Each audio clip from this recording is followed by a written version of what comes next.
Salve, salve, caríssimos alunos e alunas do Nabucco. Sejam todos e todas muito bem-vindos à nossa aula introdutória do curso extensivo de Política Internacional.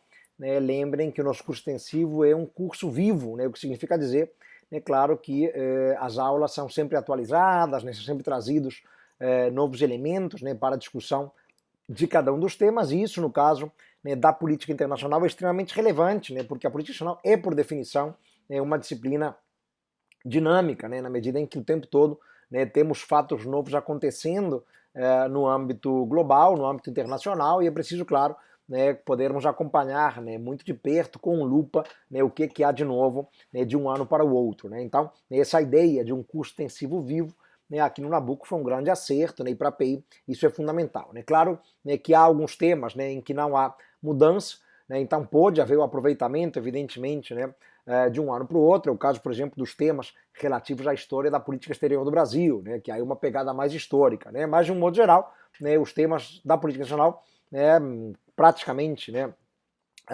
de maneira ampla e geral, um outro tema também não precisa de grande atualização, mas de um modo geral, os temas eles sempre sofrem algum tipo de ajuste, de mudança, de novidade, e aqui no Nabucco nós sempre fazemos esse acompanhamento muito de perto. A aula de hoje é uma aula introdutória, uma aula que busca dar para vocês algumas ferramentas analíticas, algumas ferramentas teóricas e conceituais. É sabido que os temas relativos à teoria de relações internacionais eles se fazem presentes no concurso, na prova de primeira fase, no chamado TPS, é muito comum termos questões de teoria, se pegarmos aí os últimos 10, 15 concursos, em boa parte deles aparece teoria de relações internacionais, tivemos inclusive anos recentes em que houve mais de uma questão de teoria, houve 3 questões de teoria num concurso bem recente, inclusive, e às vezes a dimensão teórica e conceitual aparece numa questão discursiva, claro que não diretamente uma questão de teoria, mas aparece de maneira instrumental. Então houve, na prova do ano passado, 2024, uma questão sobre a ONU, por exemplo, em que o aluno teria que desenvolver uma argumentação ali acerca da matriz liberal na ONU, mais do funcionamento do Conselho de Segurança em bases muito mais realistas.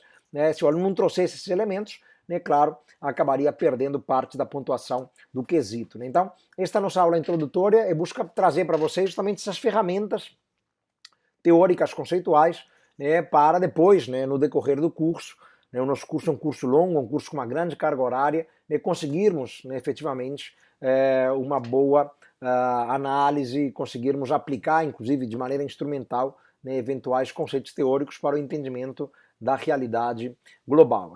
A própria guerra na Ucrânia, por exemplo, ela pode ser interpretada sob várias óticas no âmbito das teorias de relações internacionais. Então, é bom conhecermos os conceitos. A primeira ideia que eu quero trazer para vocês é que o primeiro grande debate teórico das relações internacionais coincide com o próprio início da disciplina. A fundação, podemos dizer, epistemológica da disciplina de relações internacionais, da área de estudo das relações internacionais, estamos falando naturalmente do início do século XX. A primeira cátedra de relações internacionais ela é fundada na Universidade de Aberystwyth, no país de Gales, ao final da Primeira Grande Guerra, em 1919. Então, temos pouco mais de 100 anos da área de estudos de relações internacionais, e ali naquele início temos o primeiro debate teórico, que é considerado o debate fundador da disciplina, o debate que opunha liberalismo e realismo, liberalismo também chamado por alguns de idealismo. Então havia ali a contraoposição, a oposição entre esses dois modelos teóricos que ajudam, inclusive, na própria fundação da disciplina, no próprio surgimento da disciplina. Os liberais, naturalmente bebendo na fonte da filosofia política liberal clássica, tradicional, em autores como, por exemplo, o Immanuel Kant, o John Locke. Então, seja olhando ali para o século XVIII, para o século XVII, nós temos, claro, contribuições de autores liberais que acabam ajudando a dar um perfil, né, para o que é a teoria liberal nas relações internacionais, né? Isso, claro, é muito importante, né? Mas, de um modo geral, podemos entender, né, e vou começar aí já, né, a projeção dos slides, né, de um modo geral, podemos entender, né, a teoria liberal, né, como assentada em alguns preceitos básicos, né? Primeiro, né, busca alternativas e caminhos para a superação do conflito e para a manutenção da paz. Isso é muito importante, né? Os teóricos liberais nas relações internacionais estão muito preocupados com a ideia da paz, né? Buscar caminhos, buscar alternativas, né, que permitam a superação dos conflitos e da guerra, né? Não é um acaso, né, que a matriz de pensamento liberal, né, nas relações internacionais tenha se consolidado ali nesse contexto do início do século XX, né, marcado por antagonismos, né, que levaram, por exemplo, à Primeira Guerra Mundial,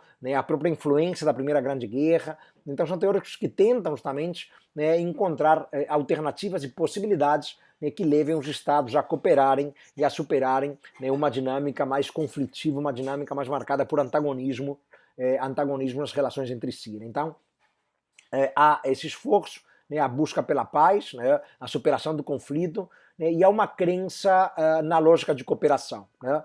Então a cooperação aparece, né, como um caminho possível na relação entre os Estados, né? Os teóricos liberais, os teóricos idealistas acreditam na cooperação entre os Estados, ou seja, não entendem, né, que os Estados estão necessariamente inclinados ao conflito ou à guerra. Pelo contrário, né, os teóricos liberais, eles partem, né, de uma percepção dos indivíduos, né, das pessoas, né, como inclinadas, né, justamente à lógica da cooperação, né? Então há ali, né, um pensamento, um reconhecimento, né, uma visão mais otimista dos indivíduos, né, uma percepção positiva acerca dos indivíduos e o entendimento também de que os Estados eles estão inclinados à cooperação.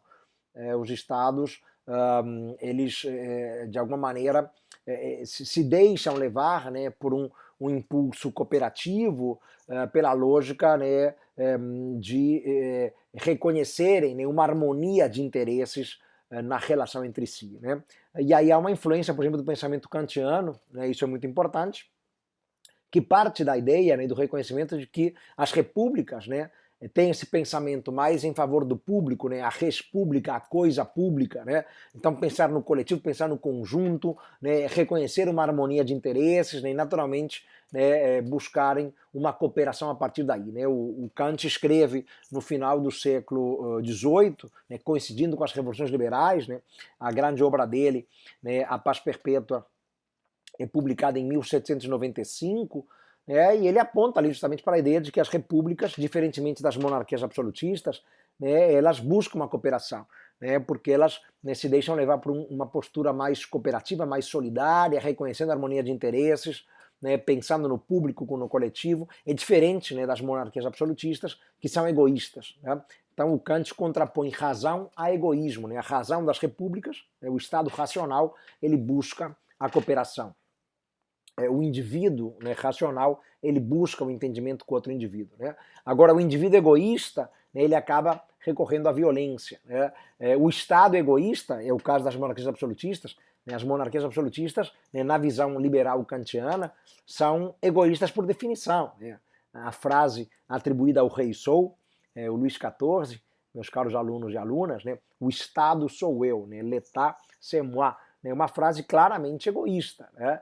Então o Estado monárquico absolutista, esse sim, assume um comportamento egoísta e acaba enveredando, né, para uma postura justamente mais conflitiva, porque vai tentar satisfazer seus interesses mais particulares, mais mesquinhos. Isso acaba criando um antagonismo com outros estados e leva a uma lógica de conflito. O Estado que se guia pela razão, né, ele vai identificar, né, interesses harmônicos com o outro lado, vai atuar de maneira não egoísta e sim solidária, né, vai buscar, né, a promoção, né, de um interesse que é mais público, é mais conjunto, é mais comum, né, e isso criará, né, um ambiente mais cooperativo. Então o Estado racional, na visão liberal, ele tende à cooperação, né? Então a ideia dos liberais é superarem a lógica do conflito, né? E aí nós temos, né, como um primeiro grande expoente, né, que bebe na fonte do Kant, evidentemente, mas, né, o Kant não é um teórico de relações internacionais, né? até porque não existia área de estudo, né, no século XVIII, mas já no século XX, né, quando a área de estudo começa a aparecer, nós temos o Norman Angell, né, eu trago ele aqui no slide, né, que publica um livro no início do século XX, na primeira década do século XX, intitulado A Grande Ilusão. Né? E a grande ilusão, né, na retórica do Angell, é a guerra. Né? Ele entende a guerra como sendo uma grande ilusão, né, porque a guerra ela traz prejuízos. Né? Ela é ruim para quem perde, mas é ruim até para quem ganha. A guerra traz ônus, traz prejuízos, traz custos, né? Custos em termos, evidentemente, de vidas humanas, né? Mas custos também em termos econômicos, em termos sociais, culturais. Né? A guerra é muito perversa, ela é muito perniciosa. Né? Há esse entendimento, né? Há essa interpretação de que a guerra ela é ruim, a guerra ela é nociva, a guerra traz efeitos negativos, né? De maneira bastante geral. Então, a ideia é deslegitimar o uso da guerra. A guerra é uma grande ilusão, ela é ruim, e os Estados devem evitar a guerra como instrumento político de ação. Porque até então prevalecia muito essa ideia, né? Usar a guerra, né? A possibilidade de uso da guerra, né? Como instrumento de ação política. Né? O que se busca aqui é superar, né? Essa visão, superar, né? essa percepção e deslegitimar o uso da guerra, reconhecer a guerra como algo ruim, como algo perverso. Né? Os liberais se destinam muito a isso. Né? E acabam muitas vezes aproveitando, né? Contribuições teóricas de outros momentos, né, muito remotos, né, a própria escolástica da Igreja Católica, né, Santo Agostinho, Tomás de Aquino, a lógica de guerra justa. Né, então, tentar entender que a guerra, né, no seu modo mais geral, ela é ruim, ela tem que ser abolida como instrumento de Estado, como instrumento político, ela é ruim para quem ganha, né, ela é ruim, perdão, para quem perde, mas ela é ruim, inclusive, para quem ganha, ela tem que ser evitada. Né, então, há esse apego à lógica da superação da guerra, isso como um compromisso importante. Né? E uma outra contribuição teórica já desse período, né, um pouquinho depois, né, já ao final da Primeira Grande Guerra, é a do presidente dos Estados Unidos, o Woodrow Wilson. Né? O Wilson ao lado do Norman Angell. O Wilson foi presidente democrata nos Estados Unidos. O Woodrow Wilson, ele elabora os chamados 14 pontos de Wilson, né? Que são, podemos reconhecer, uma cartilha liberal. Está ali, nesses 14 pontos, consagrado o compromisso com a autodeterminação dos povos, está ali consagrado o compromisso com a livre navegação dos mares, o compromisso com a diplomacia pública, né, o compromisso com a criação da Liga das Nações, ou Sociedade das Nações, né, para reger a ordem internacional. Então é uma outra contribuição liberal importante, né, que aponta, né, para essa crença na cooperação, né, e um conjunto de preceitos liberais que deveriam ser buscados e seguidos em nome da paz. Né. Então a livre navegação dos mares, isso vai criar um ambiente cooperativo. Né. Se eu tentar limitar a livre navegação, né, e assumir atitudes egoístas, né, nos mares, né, limitando o acesso de outros, isso vai, pelo contrário, alimentar tensões, desconfianças, rivalidades, disputas e conflitos. Né? Mas permitir a livre navegação é algo que vai criar um ambiente de maior harmonia entre os Estados, né? Uma harmonia de interesses. Né? Então, a diplomacia pública, a mesma coisa, né? Optar pela publicidade, pela transparência, né? Nas ações internacionais, nas ações diplomáticas, também vai gerar confiança entre os Estados. Né? Ao contrário, continuar apostando na diplomacia secreta, né? Como fez a Europa no final do século XIX, isso contribuiu para a Primeira Guerra Mundial. A diplomacia secreta alimenta desconfianças, tensões, né? Pode levar a conflitos. Né? Então, há, de fato, todo um entendimento liberal. E, de certa maneira, é tentar replicar as práticas liberais para dentro, para fora. Né? Porque o entendimento que se tem, né, da Primeira Guerra Mundial, quando se busca uma explicação da Primeira Guerra Mundial, né, é que a Primeira Guerra Mundial ela é o produto, em grande medida, né, do comportamento antiliberal de estados liberais, que eram liberais para dentro, né, democracia, né, constituições, parlamento, mas não eram liberais para fora. Né? A postura, por exemplo, da Grã-Bretanha, da França, quando olhamos para o imperialismo europeu, para o neocolonialismo, é uma postura egoísta. França e Grã-Bretanha buscando tomar para si territórios na África, na Ásia, em bases claramente egoístas. Né? Esse imperialismo europeu do final do século XIX, ele pode ser equiparado ao colonialismo do século XVI, né? Só que o colonialismo das potências ibéricas ali, né, no século XVI, ele correspondia a um modelo econômico mercantilista próprio dos absolutismos. Os absolutismos, né, adotavam o mercantilismo, né, e a prática do colonialismo. Isso é próprio de estados egoístas, absolutistas. Tomar para si, em bases exclusivas, em bases de um exclusivo colonial, determinado território, excluindo os demais. O imperialismo, no final do século XIX, ele foi levado a cabo por estados liberais, a França, a Grã-Bretanha, mas é uma postura antiliberal, é uma postura egoísta, é uma postura semelhante à adotada pelas potências ibéricas no colonialismo do século XVI. Tomar para si territórios em bases exclusivas, egoístas, excluindo os demais. E isso tudo, né, acabou gerando rivalidades, tensões, disputas, que contribuíram, né, largamente para a Primeira Grande Guerra, né, para a Primeira Guerra Mundial. Né, não há dúvida disso. Então, né, é um cenário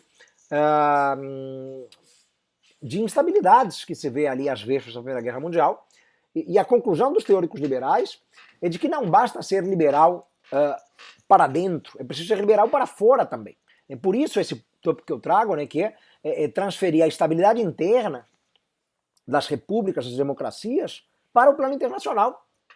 Né? Ou seja, a razão kantiana para dentro, né, que se vê nas repúblicas, na democracia, né, estados pautados por uma divisão de poderes, onde o parlamento funciona de forma independente, etc., isso tem que ser transferido para fora, né, com posturas também liberais, né, porque isso, de fato, contribuirá para a harmonia, isso, de fato, contribuirá, né, para uma cooperação entre os estados. Né. E essa é a dinâmica que tem que aparecer, né, de maneira bastante clara, okay? Quando pensamos no liberalismo. Né?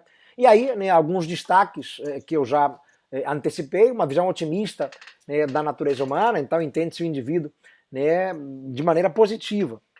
Aqui é diferente do realismo. Né? O realismo tem uma visão ruim do indivíduo. Né? O homem é o lobo do homem, né?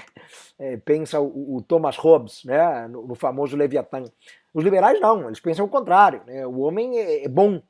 A gente pode adotar, por exemplo, a influência do pensamento do Jean-Jacques Rousseau. Né? O Rousseau, né, um expoente do pensamento liberal, né, o francês Rousseau, trabalha com a tese do bom selvagem, por exemplo. Ou seja, o indivíduo ele nasce bom. É a tese do bom selvagem. Né? O indivíduo ele acaba sendo, às vezes, corrompido pelo meio, pelo ambiente, mas ele é bom. Né? De maneira inata, o indivíduo é bom. E essa é a visão dos estados. O indivíduo é bom de forma inata, o Estado ele é bom também, ele está inclinado à cooperação. É claro que o Estado ele pode, né, adotar comportamentos desviantes, ele pode atuar de maneira egoísta, né, tal qual as monarquias absolutistas, mas essa não é a regra, isso seria um desvio de comportamento, seria uma aberração, não é um comportamento esperado.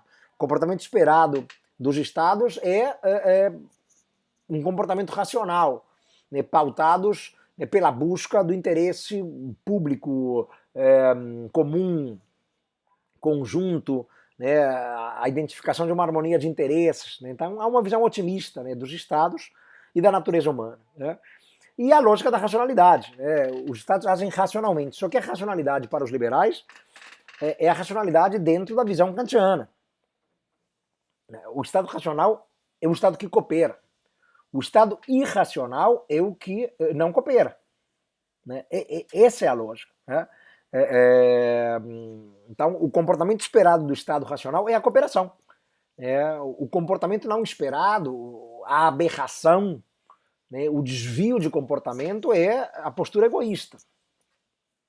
Então, há uma visão otimista da natureza humana que se reflete, né, na crença dos Estados em cooperarem. Né? E por isso a lógica de harmonia de interesses. É o Estado, né, que vai ser capaz, né, de abandonar os seus interesses mais mesquinhos, mais individualistas, em favor de um bem comum. É o projeto de paz perpétua de que fala o Immanuel Kant, né, ainda no final do século XVIII. Os indivíduos são bons e os Estados, por consequência, agindo de forma racional, eles acabam justamente renunciando, né, a interesses mais egoístas em nome de um bem comum. Né? Isso ajuda a explicar justamente essa deslegitimação do uso da guerra. E aparecem com força as organizações internacionais. Né? Os próprios 14 pontos de Wilson né, trazem, né, a proposta de uma sociedade das nações, né, uma Liga das Nações. Né. O próprio Kant, ainda no final do século XVIII, ele propunha a criação de uma Assembleia de Nações, né, dentro da sua perspectiva cosmopolita, né, o cosmopolitismo kantiano, ele trazia essa lógica, né, de a criação de uma Assembleia de Nações, onde os Estados, né, sentariam à mesa para debater temas de interesse comum e compartilhado, né, na busca, né, por interesse comum, por esse bem comum. Né. Então, as organizações elas acabam sendo reconhecidas, né, como um espaço que incentiva a cooperação, né, como um espaço facilitador da cooperação, tá, onde serão debatidos temas de interesse compartilhado. Essa é a lógica. Né. E por isso a Liga das Nações, né, acaba aparecendo como uma solução importante, né, em favor da paz ao final da Primeira Guerra Mundial. Ela seria o mecanismo, né, para garantir a paz dentro de uma lógica de segurança coletiva. Esse conceito ele é muito interessante. Né? A ideia de segurança coletiva, que também vigora no âmbito da ONU, né, aponta, né, para a ideia de que o ataque contra né, a agressão contra uma parte do sistema, deve ser interpretado como um ataque contra todos, né? Deve ser interpretado como uma agressão contra todo o sistema. Essa é a ideia, né, que se assume. Né? O ataque contra um, ataque contra todos. Né? A agressão contra um é agressão contra todos. Né? Então há um sentimento de solidariedade, de comum. Né? O sistema é comum. Né? Atacar-se uma parte do sistema, por mais relevante que seja essa parte, significa atacar a todos. Não é pensar de maneira individualista cada um por si. Né, pensar de maneira conjunta, combinada, e aí a resposta tem que ser coletiva, solidária, contra o agressor. Né, há um espírito liberal muito claro na ideia de segurança coletiva. Né, é diferente da ideia de equilíbrio de poder, né, dos realistas, vamos falar daqui a pouco disso. Né, então, as organizações ajudam na cooperação, né, há uma lógica de segurança coletiva, né, por trás, enfim, é algo que ajuda na manutenção da estabilidade. Né, e aí, podemos reconhecer que há uma visão otimista que se vê complementada, né, justamente, se vê complementada de maneira muito clara com essa crença, né, no progresso moral dos Estados. Né? Isso é muito importante. Tá? Há um aprendizado com a guerra mesmo. A guerra é ruim, a guerra traz efeitos perversos, né? Por isso a contribuição do Norman Angel, né, da grande ilusão. Então é um aprendizado. Então acredita-se, né, efetivamente num progresso moral da humanidade, né, deixando-se de lado comportamentos egoístas, mesquinhos, em favor de comportamentos mais racionais. Né? Esse é o pensamento liberal. Então valorizam-se as organizações internacionais, o direito internacional, os princípios internacionais, né, os princípios do direito internacional, tudo isso é valorizado, né, pelo pensamento liberal, aí, como uma das teorias do primeiro debate. Como contraposição ao pensamento liberal, nós temos o pensamento realista. Né, o pensamento realista vem na contramão dessa lógica, né, porque parte não de uma visão otimista do indivíduo, mas de uma visão pessimista do indivíduo. Né, por isso eu fiz referência já ao Thomas Hobbes. Né, a influência aqui não é dos teóricos liberais, né, típicos, né, Rousseau, Locke, Kant. A influência aqui é de pensadores, né, como Thomas Hobbes, como Nicolau Maquiavel, como Tucídides, né, na Grécia clássica, na Grécia antiga. Né, o Tucídides, um historiador da Grécia antiga, autor da História da Guerra do Peloponeso. Então Tucídides, Maquiavel, né, o Florentino Maquiavel, né, ali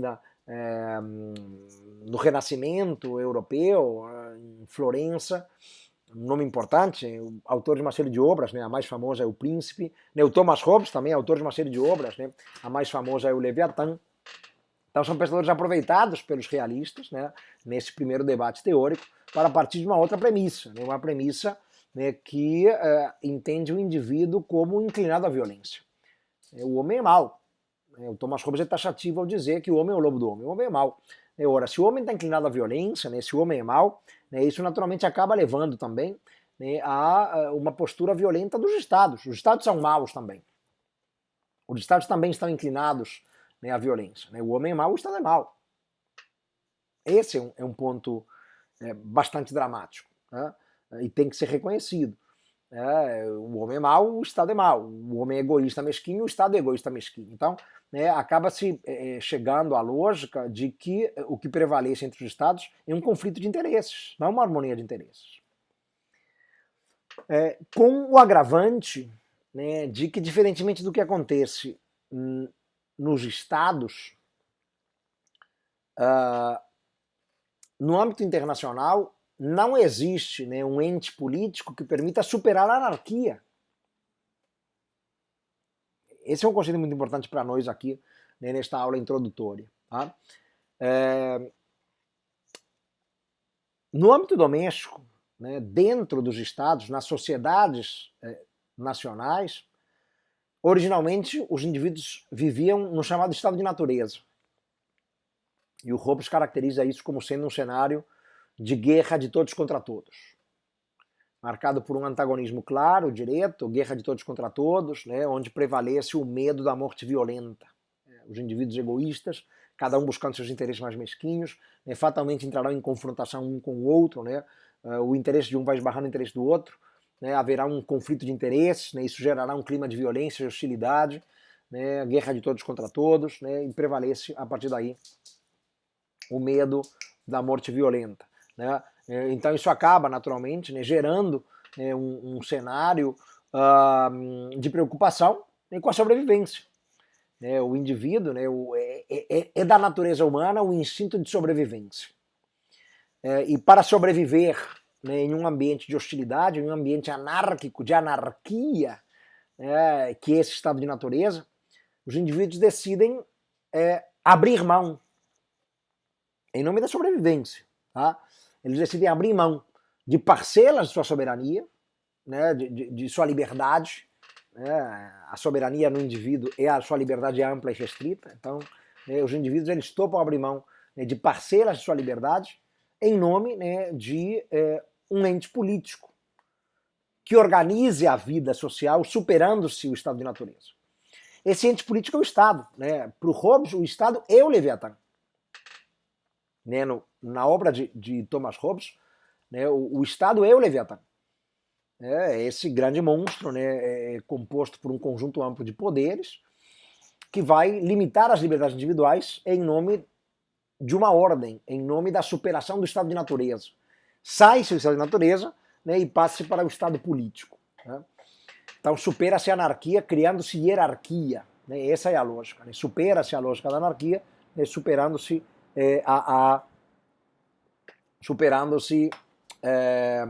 o estado de natureza. Sai-se de uma anarquia para uma hierarquia, representada pelo Estado, né, que tem um poder, uma ascendência hierárquica sobre os indivíduos, capaz de limitar a liberdade individual. Isso permite a superação daquele cenário de guerra de todos contra todos. No plano internacional, não ocorre isso. Esse é o grande drama. No plano internacional, não se tem a superação da anarquia. Então, o ponto de partida no primeiro debate teórico, né, para realistas e liberais, é o reconhecimento de um sistema internacional anárquico. Porque os liberais também entendem isso. Só que a conclusão deles é diferente. A anarquia para os liberais não significa caos, porque o Estado é racional e a racionalidade do Estado para os liberais aponta para a cooperação. Para os realistas, a anarquia é sinônimo de caos. Exatamente porque eles partem de uma tradição hobbesiana, né, onde no plano internacional não se cria um ente político para limitar as liberdades individuais, no caso, a liberdade dos Estados. Então é como se os Estados continuassem vivendo permanentemente em estado de natureza.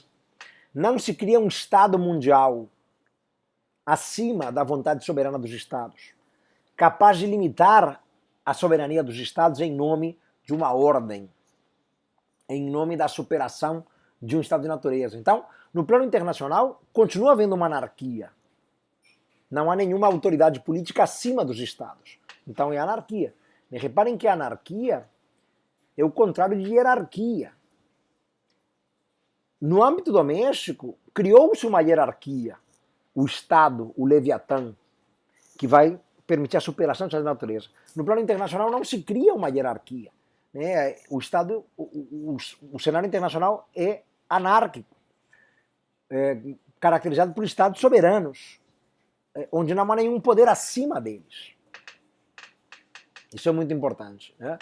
estados soberanos, livres para fazer o que bem entendem. Né? E se o homem é mau, na perspectiva realista, né, se o homem é o lobo do homem, o Estado é o lobo do Estado. Então, não havendo uma autoridade de poder acima dos Estados, porque o sistema internacional é anárquico, não há esse poder acima. Não há um leviatã acima dos Estados. Os Estados continuam vivendo em estado de natureza, inclinados à violência, vivendo num cenário de guerra de todos contra todos, medo da morte violenta. Esse é o quadro que os realistas pintam sobre a anarquia internacional. É um cenário de instabilidade, de incerteza, de violência, de perspectiva de guerra. Então, o que o Estado racional tem que fazer? Porque eles também entendem que o Estado é racional. Poderia parecer uma questão de ter peixe para vocês, falando que os liberais entendem que o Estado é racional, mas os realistas não. Mentira. Os realistas também entendem que o Estado é racional. Os dois são racionais. Só que para os liberais, a racionalidade do Estado leva à cooperação. Eles acreditam na cooperação. Os realistas não acreditam na cooperação, porque o Estado é mau. Não acreditam na cooperação. O Estado é mau. O Estado é mesquinho. O Estado é violento. A racionalidade do Estado aponta para a maximização de poder. Então é uma outra lógica. Eu já trago aqui um slide sobre o realismo. Repare. Uma visão pessimista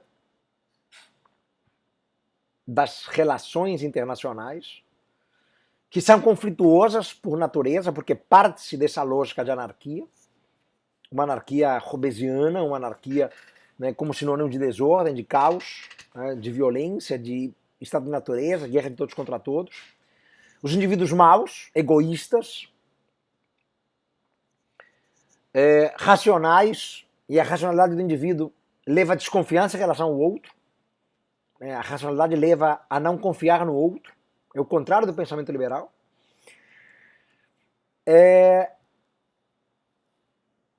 Os avanços no âmbito interno não se refletem no plano internacional, então consegue-se criar um Estado político. Isso não é possível no plano internacional, porque continuará havendo uma anarquia, não se cria um poder acima dos Estados. E o Estado soberano racional, o que ele vai buscar é maximizar poder. Reparem o ponto aí no slide. Maximizar poder. Poder, poder, poder. Para sobreviver em um mundo anárquico. Ou seja, a base para a sobrevivência do Estado está na maximização de poder. Ele quer mais poder, poder, poder. Para assegurar sua segurança. Os teóricos realistas, eles pensam a partir de uma lógica de self-help, de autoajuda. O Estado tem que se virar sozinho, maximizando seu poder. O Estado não pode confiar nos outros. A racionalidade aponta para a desconfiança. Você não pode confiar no outro porque o teu amigo de hoje é o inimigo de amanhã. Você não pode confiar em ninguém, tem que se virar sozinho, maximizar poder, ganhar mais poder, poder, poder, para sobreviver melhor em um mundo anárquico. Só que quanto mais você ganha poder, mais os outros vão buscar também poder. Eles não podem ficar para trás. Então eu avanço em termos de poder, só que o meu concorrente, e ele não é amigo, ele é sempre concorrente, em um mundo que é anárquico, também vai correr atrás de mais poder. E aí eu vou ter que correr atrás de mais poder ainda.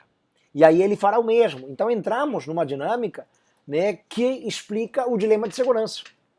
Esse conceito que eu trago em negrito aqui para o slide, ele é muito importante, porque ele explica muito bem essa sensação de que não temos como relaxar. Temos que estar o tempo todo investindo em poder, poder, poder, mais poder, mais poder.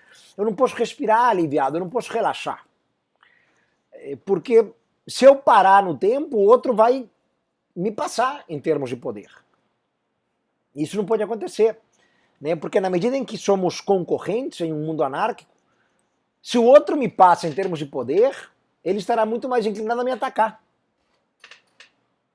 Se eu fico para trás em termos de poder no pensamento realista, isso é um convite ao ataque da outra parte. O que vai garantir minha sobrevivência e o que pode criar, reparem aqui, esse conceito é muito importante, o que pode criar um ambiente de paz, porque embora as relações internacionais sejam naturalmente conflituosas para os realistas, a guerra não é permanente. Há momentos de paz. E a paz vem a partir do chamado equilíbrio de poder, que é quando os atores conseguem uma situação de equilíbrio no poder entre eles. Isso fará com que nenhum desses atores, podem ser 2, 3, 4, 5, claro que quanto mais atores em cena, mais difícil é o equilíbrio, por óbvio. E quanto mais atores envolvidos, mais difícil é chegar a um equilíbrio. Então, 2, 3, 4, 5, 10 atores, não importa, para evitarem um cenário de guerra constante entre si, tem que alcançar um cenário de equilíbrio de poder. É o que vimos, por exemplo, no século XIX na Europa, durante o chamado Concerto Europeu. Alguns historiadores falam em 100 anos de paz, né, do Congresso de Viena até a Primeira Guerra Mundial. Na verdade, não foram 100 anos de paz, né, houve uma série de conflitos, né, nesse período, né, as guerras de unificação da Itália e da Alemanha, a Guerra da Crimeia, a Guerra Franco-Prussiana, né, mas foi um período de maior estabilidade por conta justamente de um equilíbrio de poder. Né, as 5 grandes potências da época, Áustria, Prússia, Rússia de um lado, né, como monarquias absolutistas, França e Grã-Bretanha de outro, né, como estados liberais, os 5 estados, essas 5 grandes potências, né, formando um diretório de grandes potências, Áustria, Prússia, Rússia, França e Grã-Bretanha, conseguiu equilibrar o poder entre si. Equilibrando o poder, evitando a emergência, né, de qualquer ator, né, como um hegemon, né, que pudesse desestabilizar o sistema. O equilíbrio de poder é, portanto, uma chave explicativa para a paz, na visão dos realistas. Eu tenho que correr atrás de poder, né, em base de autoajuda, self-help, em um mundo anárquico, não posso confiar em ninguém. Né, eu vou ter mais poder, o outro vai ter mais o tempo todo, dilema de segurança, eu não posso ficar para trás. Se eu ficar para trás, né, se eu me revelar vulnerável em termos de poder, isso é um convite para o ataque do mais forte. Mas se eu mantiver um poder equilibrado em relação ao outro, o outro não vai me atacar. Equilíbrio de poder que se viu também, senhores e senhoras, meus caros alunos e alunas do Nabucco, se viu também na Guerra Fria. Por isso a corrida armamentista, Estados Unidos e União Soviética. Um avança, o outro avança junto. Um avança na corrida espacial, um avança, o outro tem que avançar. Não posso ficar para trás, senão isso revelaria uma vulnerabilidade. Estados Unidos, potência nuclear, União Soviética correu atrás de armas nucleares. Porque ficar para trás significa um convite à destruição, né? Um convite ao ataque da outra parte. Inclusive, nos anos 80, a União Soviética renuncia à Guerra Fria, ela desiste da Guerra Fria, porque estava ficando para trás. Não teria mais como equilibrar o poder. Né? Então, é uma outra dinâmica, um outro pensamento. Né? E aí a gente pode trazer como primeiro expoente, né, do realismo o Hans Morgenthau. O Hans Morgenthau, podemos considerá-lo uma espécie de papa do realismo. Né? O grande nome, o grande expoente, né? Autor desse livro, né? A Política entre as Nações, né? Politics Among Nations. Né? É uma bíblia do realismo político. Tá? O Morgenthau ele vai caracterizar a política como poder. Ele traz a percepção da política como sinônimo de poder. Então, politics among nations, né, a política entre as nações, é o poder entre as nações. E ele caracteriza 3 tipos de política que os estados levam a cabo. O Morgenthau é de origem alemã e atuou nos Estados Unidos a serviço da Secretaria de Estado. Né, então atuou a serviço do país mais poderoso do mundo naquele cenário ali já dos anos 40, né, do pós-Segunda Guerra Mundial. 3 políticas. A política imperialista, voltada para aumentar poder, expandir poder. A política de status quo, voltada para a manutenção de poder. E a política de prestígio, voltada para a demonstração de poder. São as 3 políticas reconhecidas pelo Morgenthau. Aumentar poder, política imperialista. Manter poder, política de status quo, ou demonstrar poder, política de prestígio. O normal é o país querer aumentar poder nesse mundo anárquico. Mas pode haver situações em que o Estado já alcançou uma posição tão confortável que basta ele investir numa política de status quo para manter as coisas como estão. Porque a manutenção da realidade de poder garante a sua sobrevivência. Então ele não precisa investir muitos recursos para aumentar poder. Ele pode investir numa política de status quo, de manutenção de poder. É claro que isso só faz sentido para quem já está por cima. Para quem já tem uma posição muito confortável em termos de poder. Né? Para quem já tem uma postura hegemônica, né, de sobrevivência. Se o Estado está por baixo, se ele está numa pior, ele tem que aumentar poder, claro. E o status quo só faz sentido para quem já está por cima. Mas há também a política de prestígio, né, que não é aumentar poder, nem tampouco manter poder, e sim demonstrar poder. Desfiles militares, muitas vezes, inclusive, de forma fraudulenta, né?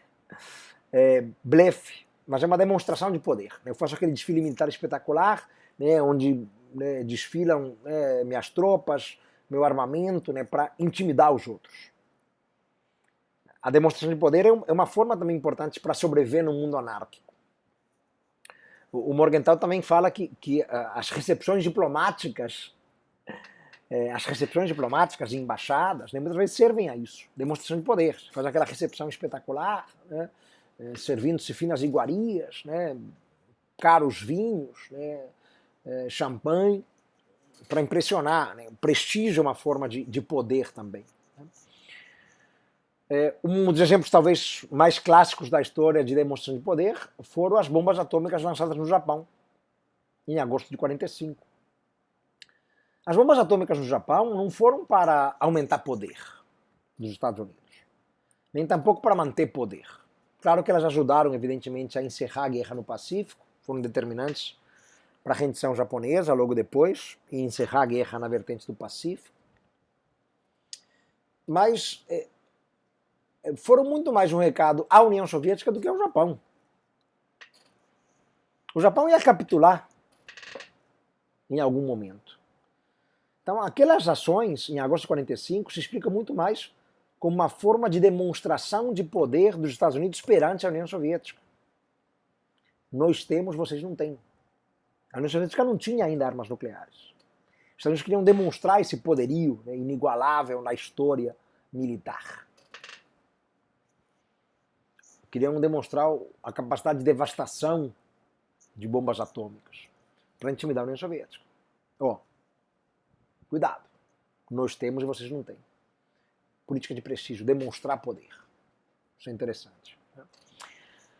E o Morgenthau, muito didático na sua obra, né, ele apresenta 6 princípios, né, que regem, dentro de uma concepção, claro, realista de mundo, as relações internacionais. Né? São um bom resumo da cartilha do realismo político de Morgenthau e do realismo, né, de um modo geral. Primeiro, nós comentamos que eles partem da natureza humana, né? O homem é mau, o homem é o lobo do homem. Né? Então o primeiro princípio aponta para isso. Né? A política ela obedece a leis objetivas que são fruto da natureza humana. A política obedece a leis objetivas. Leis objetivas que são fruto da natureza humana. Isso é muito importante. Ou seja, não se pode ignorar a natureza humana. E a natureza humana indica o quê? A busca racional pela sobrevivência. Então, por isso que eu digo, insisto nesse ponto, isso poderia aparecer também numa questão, né, de TPS para vocês. Para os realistas, o Estado também é um ator racional, assim como para os liberais. Só que a racionalidade, em uma teoria e na outra, aponta para caminhos diferentes. A racionalidade dos liberais é a cooperação. A racionalidade dos realistas é a busca pela sobrevivência. Isso é natural. Né?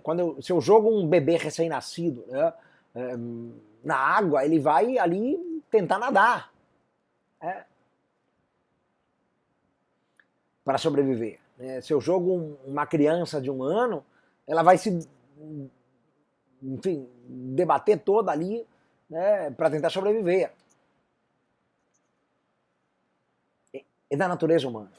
A sobrevivência é algo natural, racional. Então, parte-se da natureza humana, para entender a política. Isso é algo muitíssimo importante. Muitíssimo importante. Tá? O interesse dos Estados é definido em termos de poder. Eu coloquei em negrito porque esse é dos 6 princípios o mais famoso, o mais lembrado, o mais cobrado. Vocês poderiam eventualmente usar numa questão discursiva, né, se tivessem que trazer uma perspectiva realista, por exemplo, como no Conselho de Segurança, né, entre as grandes potências. Elas assumem posturas egoístas no Conselho de Segurança. O interesse dos Estados é definido em termos de poder. Ou seja, o Estado não se move por moralidade, ele se move por poder.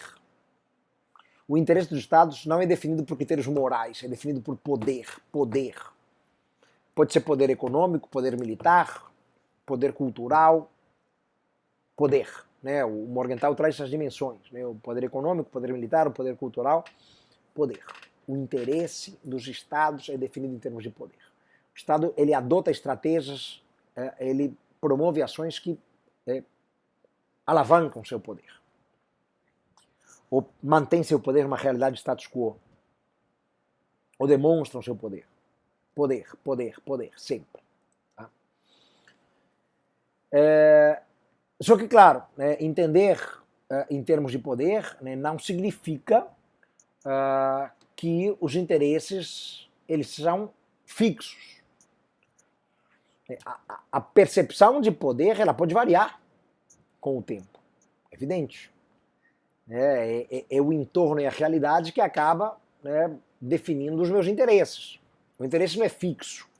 Os interesses dos Estados são definidos sempre em termos de poder, mas o que se entende por poder naquele momento vai variar em relação a outro momento. O meu interesse em termos de poder hoje é A. Amanhã meu interesse em termos de poder mudou uma realidade, será B.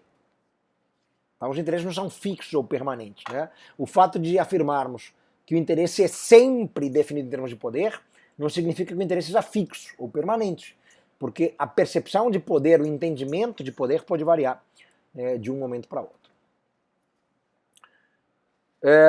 Há uma diferença importante, também trouxe em negrito, nesse quarto princípio, entre ética política e ética em abstrato. Ou seja, cuidado aqui, isso também é muito importante. O que move os Estados não é a ética em abstrato. Não são critérios morais, gerais, universais. Né? Não é a ética em fazer o bem. Isso não importa para o Estado. O Estado o que importa é o interesse definido em termos de poder. Então o que importa para o Estado é a ética política, não a ética em abstrato. E o que é a ética política? São as ações que significam ganhos em termos de poder. Política é poder. É uma ética associada ao poder do Estado. Ou seja, a ação do Estado será válida, positiva e boa se resultar em ganhos de poder para o Estado. Mesmo que traga aquela ação prejuízos do ponto de vista da moralidade ou do direito. Os realistas se preocupam pouco ou quase nada com moralidade, com bem, com mal, com direito, com certo ou errado. O certo, em termos de ética política, que é o que importa, é a ação que alavanca o poder do Estado, aumentando, mantendo ou demonstrando. Essa é a ética política. Então, não há preocupação com preceitos morais mais gerais. Atenção aqui.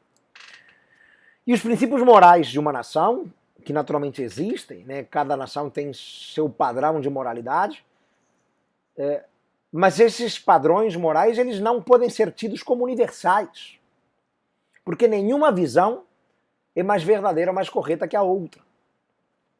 Os padrões morais existem, mas não só eles não podem guiar o comportamento do Estado, porque o que tem que guiar o Estado é a ética política, não é a ética em abstrato, como esses padrões morais, cuidado aqui, isso é muito importante, esses padrões morais não podem ser transmitidos como universais. Porque cada realidade do Estado, da sociedade, tem seus padrões morais. O que é certo para o Estado A pode ser errado para o Estado B. O que é justo para o Estado A pode ser injusto para o Estado B. O que é moral para o Estado A pode ser imoral para o Estado B. Então isso é importante, é um quinto princípio. Então não só o Estado não pode se guiar por preceitos morais, como ele também não pode difundir seus padrões morais como sendo universais. E por fim, sexto e último princípio, a esfera política ela é autônoma, não está sujeita a nenhuma outra ciência. A política ela tem vida própria, à margem do direito, à margem da economia. Os interesses da política não se confundem com os interesses do direito. O direito é outra coisa. O direito lida com justo e injusto, legal e ilegal. Para a política é diferente. A economia lida com lucro, com ganho econômico. Para a política é diferente. Claro que uma das formas de poder é o poder econômico. Mas a política, como área de entendimento, de estudo, ela tem que ser separada da economia, do direito, porque o que importa para a política é o poder, é sobreviver no mundo anárquico. Não é o lucro, não é o legal ou ilegal, o justo ou injusto. Em nome da política, podem ser levadas a cabo ações injustas e ilegais, ações que não trazem lucro, mas trazem prejuízo, em nome da política, em nome de uma maximização de poder. Vamos fazer aqui o nosso break, meus caros alunos, voltamos em seguida para a segunda parte da nossa aula. Já voltamos. Caríssimos alunos do Nabucco, vamos para a segunda parte desta nossa aula introdutória, uma aula muito importante nesse nosso curso robusto, o nosso curso extensivo aqui no Nabucco é um curso muito recheado, não tem paralelo aí afora, é um curso de 42 aulas, fora esta aula introdutória, em que vamos passear pelos temas do edital de maneira muito profunda, muito precisa, trazendo justamente à baila discussões fundamentais, tendo em vista o que é a realidade da prova. O nosso curso extensivo, vale sempre reiterar, é um curso pensado, formatado, moldado a partir da realidade da prova, a realidade do concurso. Tá? Eu atuo desde 2003 na preparação para o CACD, são 22 anos de experiência, então conseguimos pensar no extensivo em que não são tratados temas internacionais de maneira ampla, indireta, não, são tratados os temas internacionais de maneira precisa, muito bem recortada, pensando para o que é a realidade do certame, o que é a realidade do CACD. É assim que eu moldei com muito carinho, desde o ano passado, quando esse curso foi inaugurado, esse curso que é vivo, repito, porque a atualização ela é permanente aqui nas nossas aulas, de um ano para o outro, há muitas atualizações, é assim que o curso ele é pensado para ajudar no desempenho de vocês no certame, ok? Então, 6 princípios do Morgenthau estão aí apresentados e isso ajuda a dar uma dimensão boa do que é o realismo. E tem um outro autor realista que eu faço questão de trazer para vocês, que é o Edward Carr, aparece aí, branquinho no slide. O Edward Carr é um historiador inglês, tem várias obras também, para além dessa que eu trago. Ele escreveu, por exemplo, um livro intitulado O que é a História, mas o que interessa para nós é esse livro 20 anos de crise, 1919-1939. É um livro em que o Edward Carr ele vai tentar desconstruir o pensamento liberal. A grande preocupação do Carr é reconhecer limitações no pensamento liberal. Pensamento liberal que nós trouxemos já no início da nossa conversa de hoje, do Norman Angell, do Woodrow Wilson.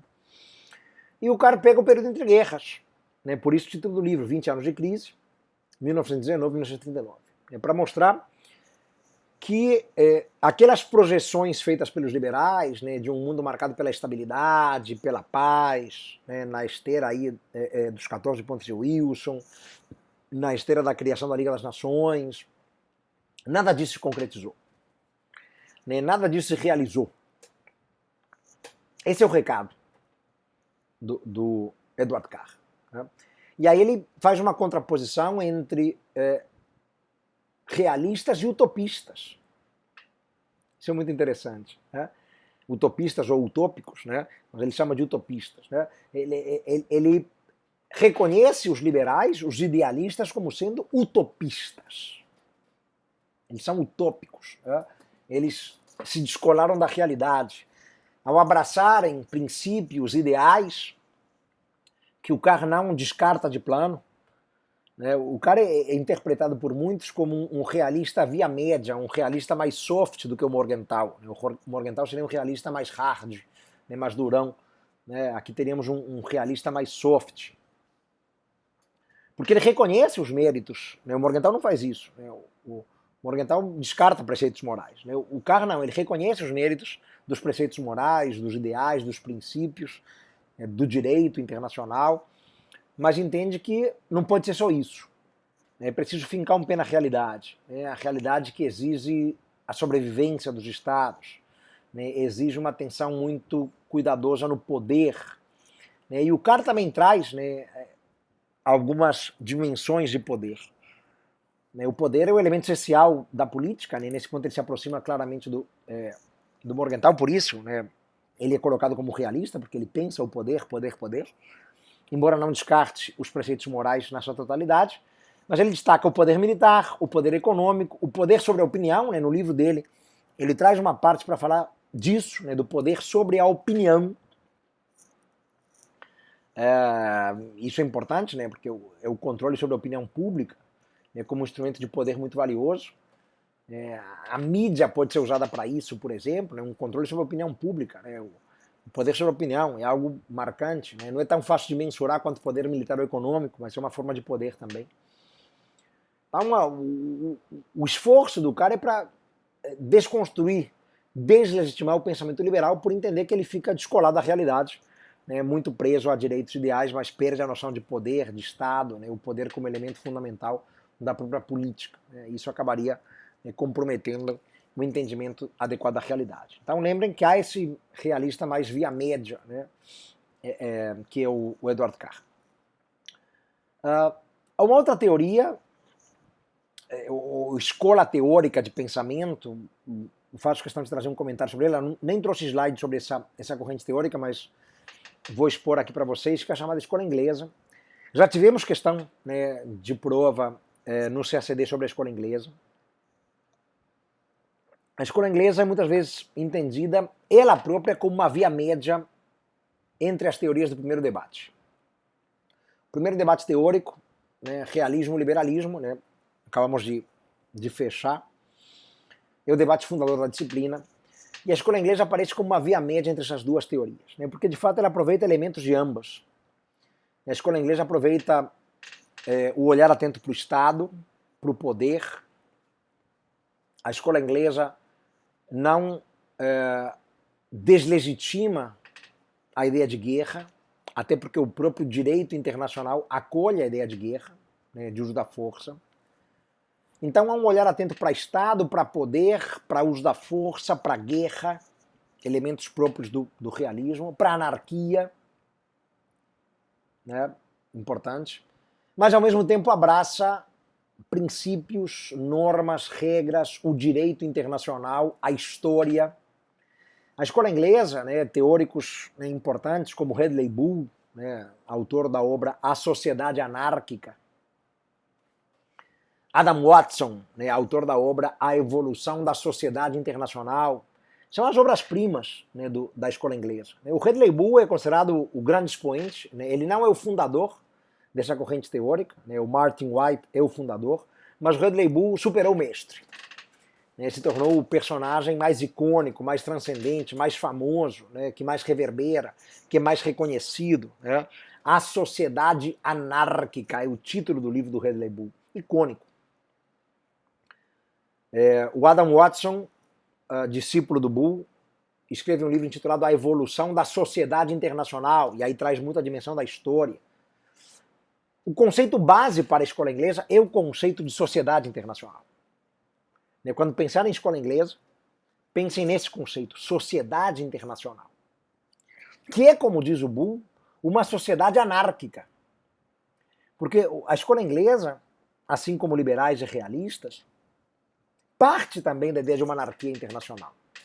A escola inglesa reconhece que existe uma anarquia, né, exatamente pelo fato de os Estados serem soberanos.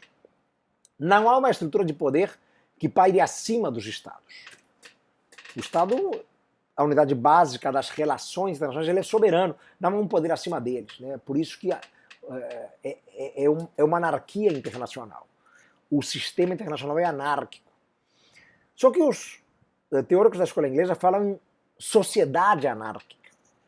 Porque anarquia para eles, e aí eles se descolam dos realistas, não necessariamente significa desordem,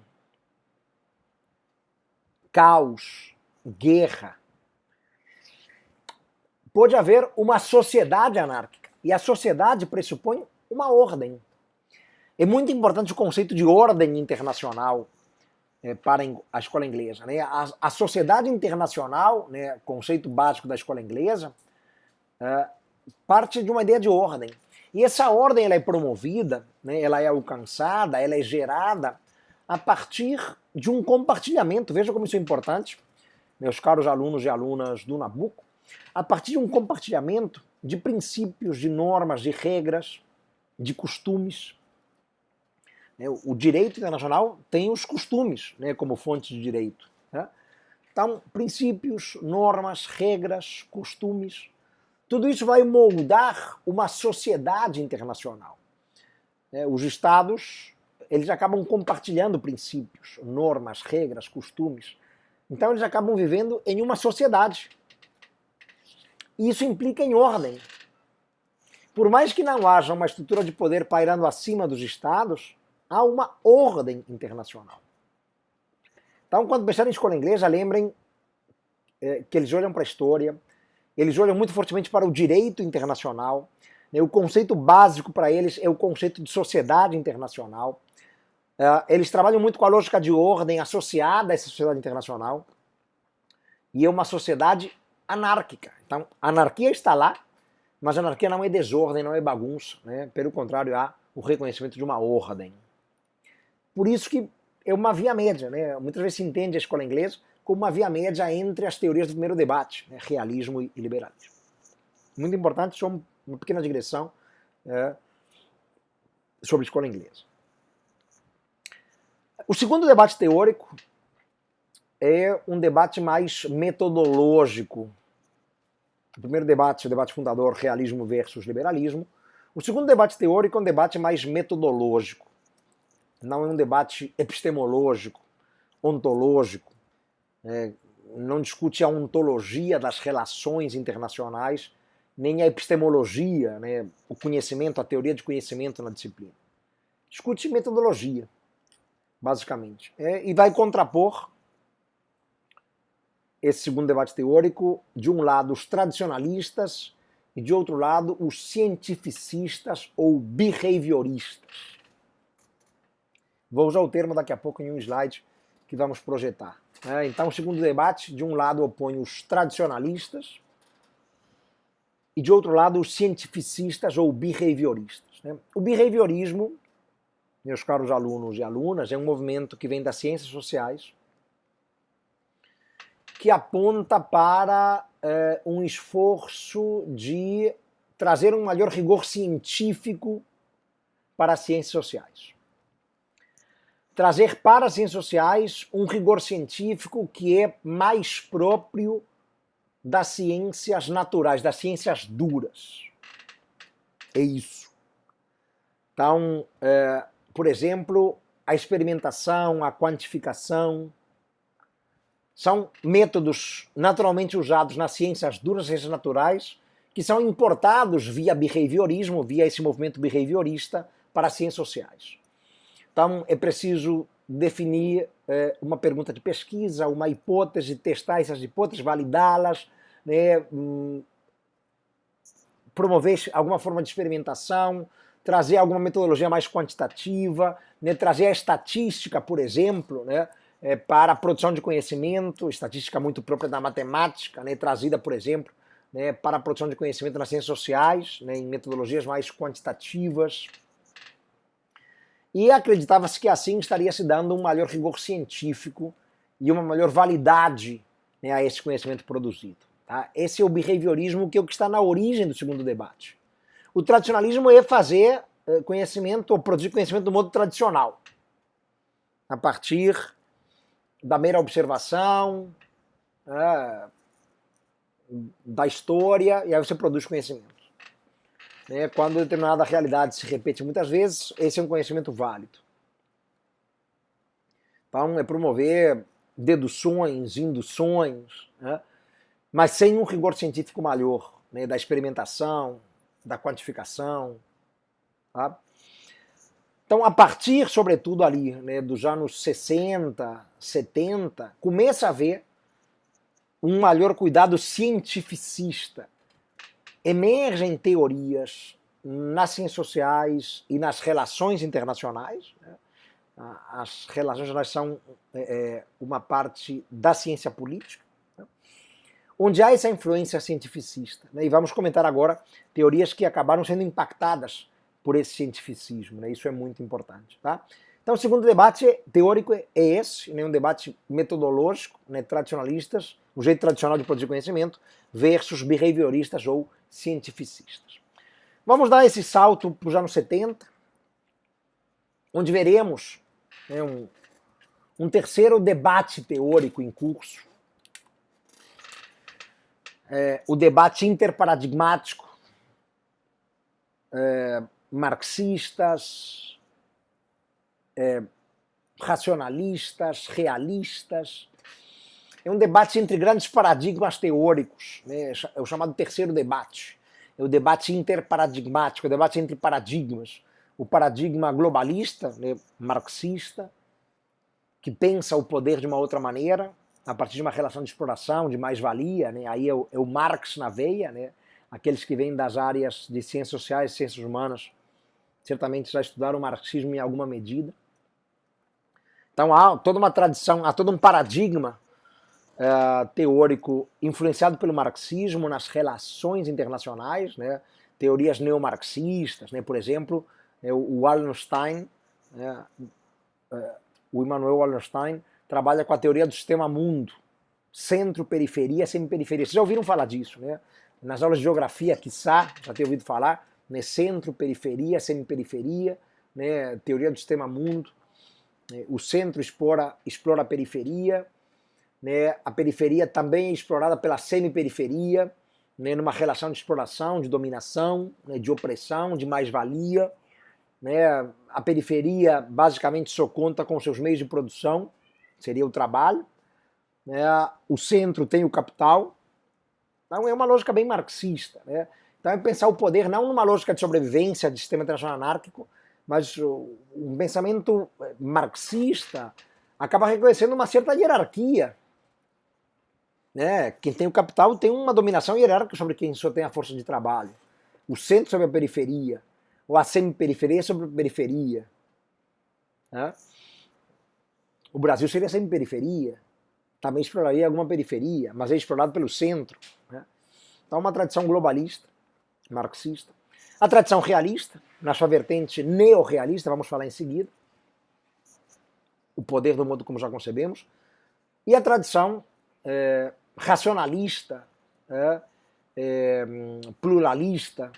Então, o globalismo, o marxismo, o realismo, né, e o pluralismo, né, atores plurais, que teria a ver com a vertente neoliberal dos anos 70 e 80. Então, dentro desse terceiro debate interparadigmático, né, globalismo barra marxismo, realismo e pluralismo barra liberalismo, nós teremos, né, dentro desse debate interparadigmático, um embate neorrealismo, neoliberalismo, que é muito importante para pensar a disciplina, esse embate que está associado ao terceiro debate teórico entre neorrealistas e neoliberais. Influenciou muito os estudos internacionais na década de 70 e 80, mas revela uma diferença importante para o primeiro debate. Porque o primeiro debate teórico, e aqui eu vou fazer um comentário agora que importa muito para pensarmos as teorias de relações internacionais, muita atenção, meus caros alunos, né? O primeiro debate teórico é um debate em que o foco, em termos de nível de análise, está no agente. E pensa em níveis de análise como o nível que será priorizado para entender e analisar as relações internacionais. No primeiro debate, tanto realistas quanto liberais focam no Estado ou no indivíduo, mas Estado e indivíduo são o agente. Partem do indivíduo, são teorias antropomórficas, né, que partem do indivíduo, da pessoa, né, para pensar o Estado. A esse caráter antropomórfico. O foco está no agente. O homem é mau, o Estado é mau. Para os realistas. O homem é bom, o Estado é inclinado à cooperação, para os liberais. O foco está no agente. E esse olhar para o agente que explica a dinâmica internacional. Cooperar, não cooperar, etc. Quando eu penso na lógica neorrealista neoliberal, né, neo, como se chama, faz parte aí desse terceiro debate interparadigmático, a banda toca diferente. Porque o nível de análise priorizado vai estar na estrutura e não no agente. O foco não está no Estado ou no indivíduo, o foco está na estrutura, está no sistema internacional. O foco está no sistema. É o sistema internacional e a realidade como ele se apresenta que vai levar os Estados a dar um determinado comportamento, não o que está dentro do Estado. Então, por exemplo, vamos ver em seguida, os teóricos liberais ou neoliberais da interdependência complexa entendem que um mundo marcado por uma realidade de maior interdependência, o olhar está no sistema, na estrutura, vai levar os Estados a quererem cooperar. O olhar não está no indivíduo, se ele é bom ou mau. Não está no modo como o Estado ele está definido, democracia ou não. O olhar está no sistema. O sistema internacional revela uma realidade de interdependência. O avanço de novos temas, como a questão ambiental, a questão energética, a questão financeira. Os Estados se sentem vulneráveis nesse cenário de interdependência maior. E a partir dessa sensação de vulnerabilidade, eles buscam a cooperação. É a realidade do sistema, é a realidade da estrutura. O olhar está sobre a estrutura, não sobre o agente. O foco dos neoliberais não é olhar para as características do Estado ou dos indivíduos no Estado, mas para as características da estrutura, do sistema. O foco dos neorrealistas também é olhar para o sistema. O Kenneth Waltz, um autor neorrealista de grande peso, vamos citar em seguida, ele olha para a Guerra Fria.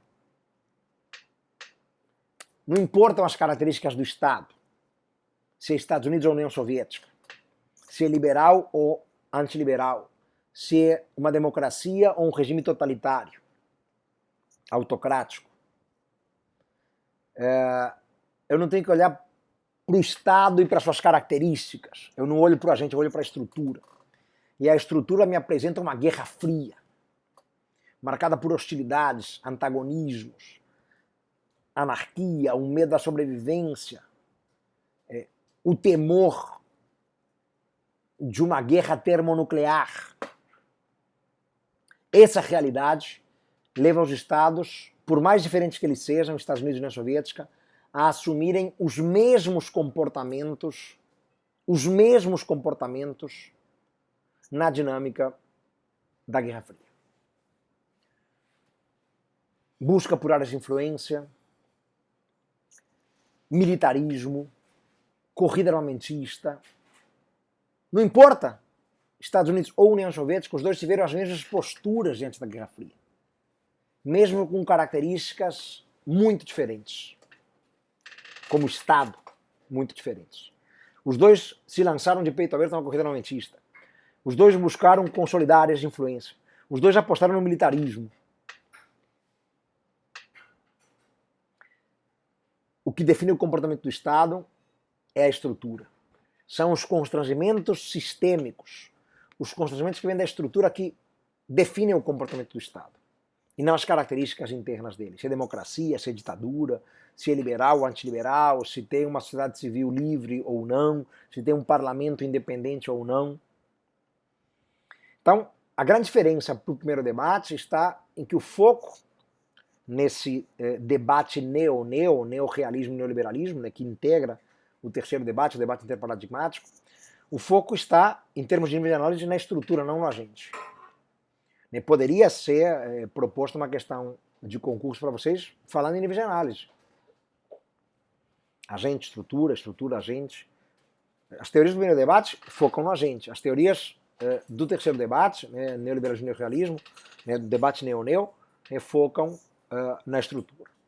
Isso é muito importante. E uma outra diferença, quando a gente compara o neoliberalismo com o liberalismo, o neorrealismo com o realismo, e aí há um gap de 20, 30 anos, ou até mais, se a gente pensa nos anos 20, um gap de 50 anos, há um gap temporal importante, é que as teorias dos anos 70, elas já são influenciadas pelo segundo debate.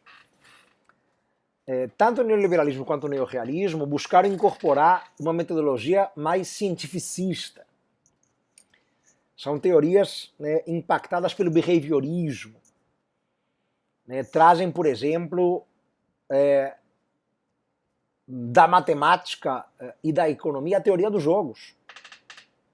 Acredito que muitos de vocês já tenham ouvido falar em teoria dos jogos. Isso é trazido pelos neoliberais e pelos neorrealistas para buscar explicar o comportamento dos estados. Há um aproveitamento dos jogos. A teoria dos jogos. Por exemplo, os teóricos neoliberais se valem do dilema de prisioneiro, um jogo famoso da teoria dos jogos. Vou explicar em linhas gerais aqui para vocês. Duas pessoas são presas, acusadas de um crime, de um delito, e elas prometem, quando são presas, cooperar entre si. E cooperar seria negarem a autoria do crime, a autoria do delito. O dilema do prisioneiro. Só que o que acontece? As autoridades policiais separam esses dois indivíduos, que são amigos, parceiros no crime, partners in crime, são parceiros de crime, prometeram cooperar seria negar a autoria do delito, em qualquer circunstância, só que a polícia isola os dois, interroga os dois em separado, e começa a se valer de técnicas variadas de interrogatório, eventualmente até técnicas violentas de interrogatório, tortura e afins, ou promessa de benefícios, delação premiada. Então imagina que eu estou lá, resistindo bravamente a uma tortura, estou apanhando, mas estou resistindo, não estou confessando a autoria do crime, mas está difícil para mim. E aí eu começo a imaginar como é que o meu parceiro no crime está reagindo. Será que ele está segurando a onda tanto quanto eu? Ou será que ele está fraquejando? Será que ele está cedendo? Será que ele não vai conseguir, de fato, resistir, de tanto apanhar, e vai acabar confessando? Porque se ele confessa e eu não, ele vai ser premiado com uma pena mais branda, porque ele colaborou, e eu vou pegar a pena máxima, por não ter colaborado e ter mentido, ter negado a autoria do crime. Eu vou me ferrar. Então, com medo desse, que é o pior cenário, o meu parceiro confessa e eu não, é o pior cenário, porque me levaria a pegar uma pena máxima, aí eu fico ainda mais estimulado a confessar. Porque se eu confessar e ele também, os dois colaboramos, pegamos uma pena intermediária. Se eu confesso e ele não, eu pego uma pena branda e ele que se ferre. Mas eu garanto para mim uma pena menor. Eu asseguro que não terei a pena máxima. Esse é um jogo da teoria dos jogos, o chamado dilema do prisioneiro. Isso é incorporado da matemática, da economia, para dar um rigor mais científico nos estudos acerca do comportamento dos estados. A teoria de regimes, que é uma teoria de matriz neoliberal, traz o dilema do prisioneiro, que eu acabei de trazer como exemplo para vocês. Tá? Mas vamos sistematizar isso um pouquinho melhor, olhando para esse debate neo-neo. O neorrealismo, como falei, incorpora o behaviorismo, traz um maior rigor científico. O Kenneth Waltz, que eu citei, é o grande expoente do pensamento neorrealista. Ele escreveu esse livro no final da década de 70, A Teoria da Política Internacional. Ele traz o neorrealismo ou o realismo estrutural. Por que realismo estrutural? Porque o foco está na estrutura e não no agente. O foco está na estrutura. E a estrutura são os constrangimentos sistêmicos estruturais que definem o comportamento dos estados. O foco está na estrutura, isso é muito importante. E o Altz, claro, ele critica, né, a lógica clássica de um sistema como somatório de capacidades individuais de cada Estado. Né? O que, na verdade, explica o comportamento do Estado não são as capacidades de cada Estado, ou o perfil de cada Estado, as características do Estado, suas capacidades, mas é a estrutura, é o modo como o poder está distribuído no sistema. A lógica de Guerra Fria, a simetria de poder, né? Isso é olhar para a estrutura, é olhar não para as características de cada Estado e suas capacidades, se ele tem mais ou menos capacidades, se ele enfim, é bom ou mal, não é isso que interessa. O que interessa é olhar para a distribuição assimétrica de poder. Isso é o que define a estrutura, isso que define o sistema. E aí, trazendo alguns destaques dos neorrealistas, né, eles afirmam que a preocupação primordial está com a segurança física, a sobrevivência do Estado, né, e aí eles naturalmente se aproximam muito, por óbvio, dos realistas, né, não por acaso é um neorrealismo, né, eles partem da mesma base, embora com singularidades diferentes, como nós comentamos, né, segurança física. A cooperação ela é muito difícil, então o neorrealismo também abraça a lógica da autoajuda, da self-help, né? Não há uma confiança no outro, por isso que eles entendem que a cooperação é muito difícil, ela resultaria de um cálculo de custos-benefícios, mas via de regra prevalece, né, o medo da trapaça, que é o que acabamos de explicar no Dilema do Prisioneiro. Né? O que é o medo da trapaça?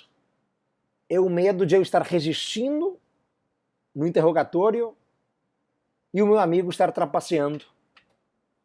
Trapacear significa não cumprir o que foi combinado. Significa burlar a cooperação. Trapacear no jogo é isso, é burlar o que foi acertado. O que foi acertado entre nós como regra do jogo é não confessar. Só que ele é mais fraco do que eu. Ele não consegue apanhar muito tempo. Ele não vai resistir. E ele acaba trapaceando. O que é trapacear? Ele renunciar à cooperação comigo, renunciar ao que estabelecemos como a regra do jogo, que é não confessar, e ele acaba confessando. Isso é trapaça. Então eu começo a ficar com medo da trapaça, eu começo a ficar com medo de que o outro confesse e eu não. Porque se o outro confessar e eu não, eu me ferro. Ele vai pegar uma pena branda porque ele colaborou, eu vou pegar a pena máxima. Então o medo da trapaça impede a cooperação. Eu não acredito no outro, eu não tenho confiança no outro. É aquele ponto de partida, né, que os realistas também trazem, de que os Estados não confiam uns nos outros. Né? Há um medo da trapaça muito natural aí. Né? E ênfase em ganhos relativos. Né? E aqui é o contrário dos neoliberais, né? Ou seja, o que importa para os neorrealistas é ganhar em relação aos outros, não é só ganhar. Porque pode haver algum tipo de entendimento em que os dois ganhem. Mas eu quero ganhar em relação aos outros. Porque os outros são meus concorrentes, são meus contenders. Numa realidade internacional que é anárquica. Os outros são meus concorrentes. Então, se eu ganhar 100 e o outro ganhar 1000, com determinado acordo que façamos, na verdade eu estou perdendo. Eu estou perdendo 900, na verdade. Eu ganho 100 e ele ganha 1000. No fundo eu não ganhei 100, eu perdi 900 em relação a ele. É assim que pensa o neorrealismo. Em termos estruturais sistêmicos, eu tenho que pensar em termos de assimetria de distribuição de poder. O poder é distribuído de maneira assimétrica. Então, se eu ganho 100 e o outro ganha 1000, eu estou ampliando essa assimetria de poder. Isso vai me tornar vulnerável à dominação, à subjugação pelo outro. Eu tenho que pensar em poder relativo, o poder em relação aos demais. Eu posso ganhar só 100, desde que o outro ganhe menos. Ou, na pior das hipóteses, o outro ganhe 100 também. Eu posso ganhar 10, se o outro ganhar menos. E se aplica muito a lógica aqui de jogo de soma zero. E se eu ganho 10, o outro perde 10. Essa é a realidade. É ganhar em relação ao outro. Eu vou ganhar 10, ele está perdendo 10 em relação a mim. Se eu ganho 100 e o outro ganha 1000, eu estou perdendo 900 em relação a ele. Pensar em termos de ganho relativo. Isso dificulta a cooperação. Porque sempre um vai ganhar mais do que o outro em um acerto de cooperação. E quando eu penso em ganhos relativos, isso não vale a pena. Né? E por fim, né, um outro destaque do neorrealismo, eles não acreditarem na incidência das instituições internacionais. Né? Ou seja, os neorrealistas afirmam que só os estados importam como ator nas relações internacionais. Eles não entendem que as organizações internacionais, que as instituições internacionais tenham um papel relevante, né, para neutralizar os efeitos da anarquia. Tá? O sistema internacional é anárquico para o Altz, assim como para os realistas clássicos, né, Morgenthau, Carr. As unidades são os estados, acabei de falar, né, é o único ator que importa. E a estrutura que define o comportamento dos estados, porque é a partir da estrutura que vem os constrangimentos que influenciam o comportamento dos estados. Né, como eu falei para vocês, né, o olhar do Altz está na Guerra Fria. Não importam as características diferentes da União Soviética, o olhar está na Guerra Fria. E é a Guerra Fria que explica o comportamento dos Estados Unidos e União Soviética. Né? Esse é o ponto fundamental. Vamos para os neoliberais, né? O neoliberalismo institucional. Os Estados são os principais atores, eles reconhecem isso, né? Fazem essa concessão ao neorrealismo, mas não os únicos que importam. Isso é uma diferença grande para os neorrealistas. Os neoliberais reconhecem uma importância grande das instituições internacionais. Coloquei em negrito, destaque para as instituições. Então, há uma anarquia, assim como os neoliberais também reconhecem uma anarquia internacional, mas os efeitos da anarquia são contornados graças às instituições internacionais. E mais uma vez, muito próximos aos liberais clássicos do início do século XX, eles entendem que as organizações internacionais facilitam a cooperação entre os Estados. Ajudam na cooperação entre os Estados. Por quê? Porque amplia a transparência, a diplomacia pública de que falava Woodrow Wilson. Isso gera mais confiança. Né? Em uma organização internacional, tudo circula de maneira pública, transparente, as votações, os documentos. Isso cria maior confiança. Eu sei o que os outros estão fazendo.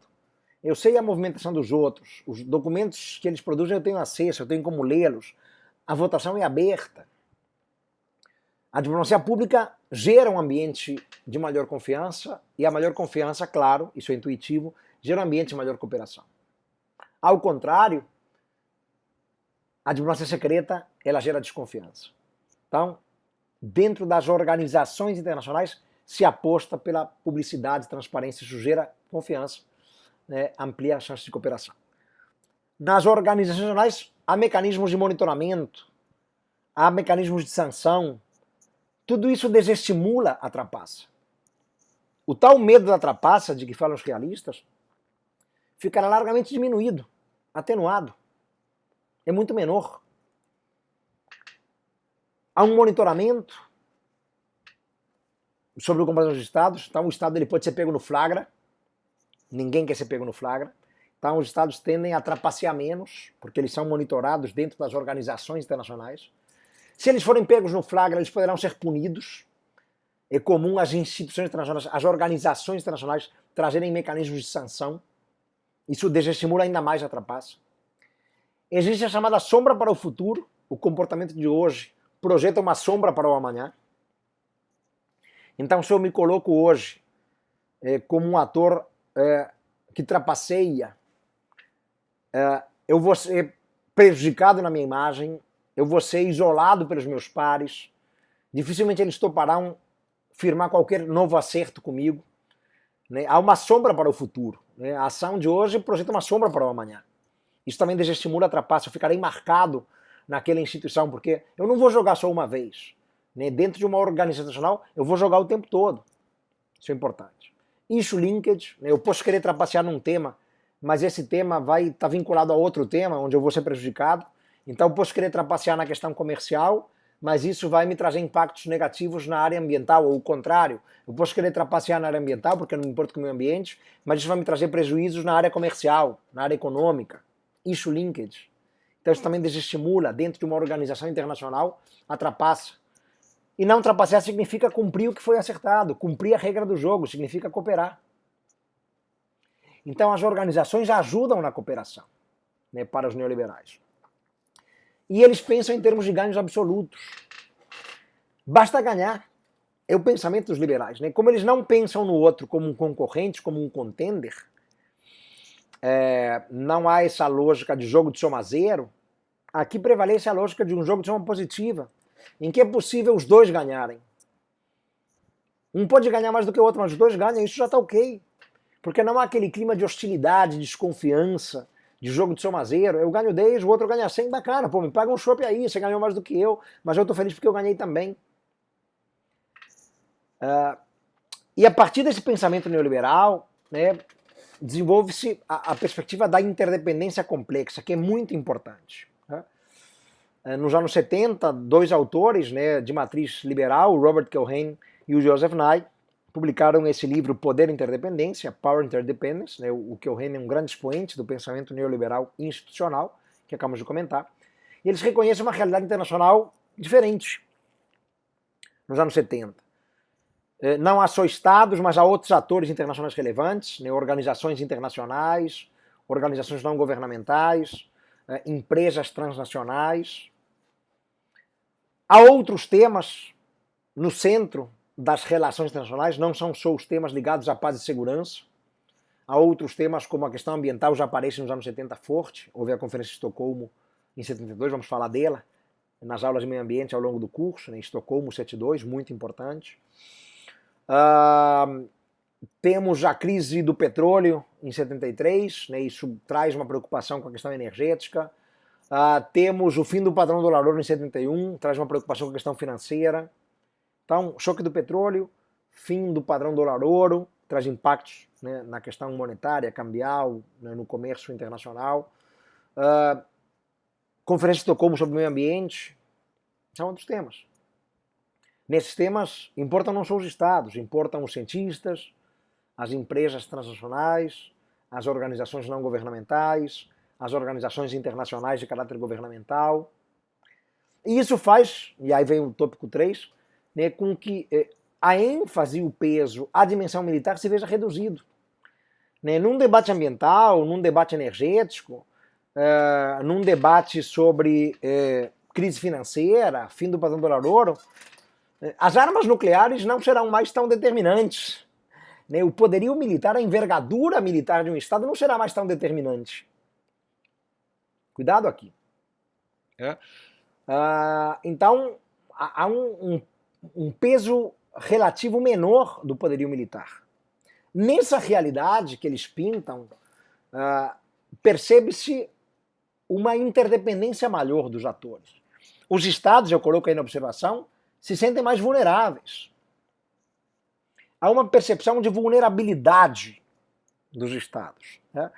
Nessa realidade de interdependência, né, em que os temas, né, se mostram interdependentes. Questão ambiental é um tema interdependente, crise financeira é um tema interdependente, a questão energética, choque do petróleo é um tema interdependente, porque, né, vai além das fronteiras nacionais. Nessa realidade, os Estados, por mais poderio militar que eles tenham, por mais armas nucleares que eles tenham, eles são vulneráveis. Há uma vulnerabilidade aqui. Né? E aí eles, nesse ambiente mais vulnerável, eles vão querer cooperar. Então, é a realidade estrutural de um mundo interdependente que leva à cooperação. Não é porque o Estado é bom, porque ele é levado a cooperar. Né? Ou porque há uma organização nacional, né, que leva à cooperação, porque reduz medo de trapaça, etc. Por isso o foco na estrutura em termos de nível de análise. E aí vamos, né, encaminhar nossa aula para o final, falar rapidamente do quarto debate. O quarto debate teórico é o debate entre positivistas e pós-positivistas. Teorias de matriz positivista, né, como são as teorias que trabalhamos até aqui, né, são as teorias ditas mainstream,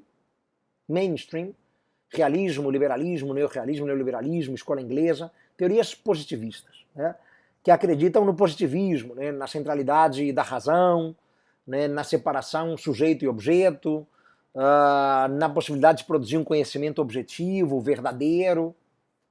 Isso é o positivismo, né, é a crença na razão iluminista, em produzir conhecimento verdadeiro, objetivo, em poder separar o sujeito do objeto, o observador daquilo que é observado. As teorias mainstream todas têm essa matriz positivista. A partir dos anos 90, portanto nos últimos 20, 30 anos, consolidam-se teorias pós-positivistas nas relações internacionais. Isso é muito importante. A teoria crítica, a teoria pós-moderna com suas várias nuances, feminismo, pós-colonialismo, buscam mudar um pouco o foco, né? Não há uma verdade, não há um conhecimento objetivo, né? O conhecimento ele vai variar a partir de quem observa. A teoria crítica, ela questiona a ideia de conhecimento objetivo. O conhecimento ele é produzido em nome do interesse de alguém, em favor do poder de alguém. Então questionam-se os conhecimentos objetivos, as noções de verdade. Se trazem à baila questões de hegemonia. A hegemonia ela acaba definindo o conhecimento que interessa. Se usa muito conhecimento, a ideia de hegemonia gramsciana na teoria crítica. A hegemonia para Gramsci, para o filósofo político italiano Antonio Gramsci, a hegemonia não vem só pela coerção, ela vem pela coerção e pelo consenso, pelo consentimento, pelo convencimento. A melhor maneira de ser hegemônico, de dominar os outros, não é só pela porrada, pela coerção ou pela intimidação, é pelo consentimento.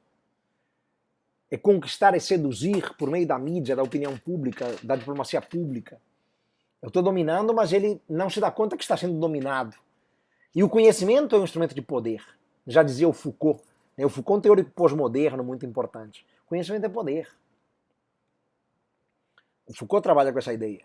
O Foucault é um expoente da teoria pós-moderna, que influencia muito fortemente as relações internacionais. E aí se usa muito a linguagem. As palavras, elas não são neutras. Eu escolho as palavras como instrumento de poder, para trazer algum significado, algum impacto. Então, a teoria pós-moderna, assim como a teoria crítica questiona o conhecimento objetivo, a teoria pós-moderna, Foucaultiana, ela olha muito para a linguagem, para atos de fala, para atos de linguagem, para as palavras, como algo importante. O feminismo, como a vertente pós-moderna, busca trazer o olhar das mulheres, porque as relações internacionais sempre foram pensadas por homens brancos dentro de uma perspectiva eurocêntrica. Que tal trazer a mulher numa lógica feminista? Ou que tal trazer o olhar não eurocêntrico, o olhar pós-colonial de um autor da Ásia ou da África? Isso vai mudar o modo como se percebem as relações de poder. Isso vai mudar o modo como se percebem as relações internacionais. Então há um esforço para trazer uma nova lógica, um novo entendimento. Teoria crítica questiona o conhecimento objetivo, trabalha com a lógica de hegemonia gramsciana, coerção mais consenso como forma de dominação. O conhecimento é produzido em nome do poder de alguém, do interesse de alguém. A teoria pós-moderna, conhecimento como poder. Não há verdade, né? O Foucault diz que não há a verdade da história. Não há uma verdade na história. Porque a própria verdade tem a sua história.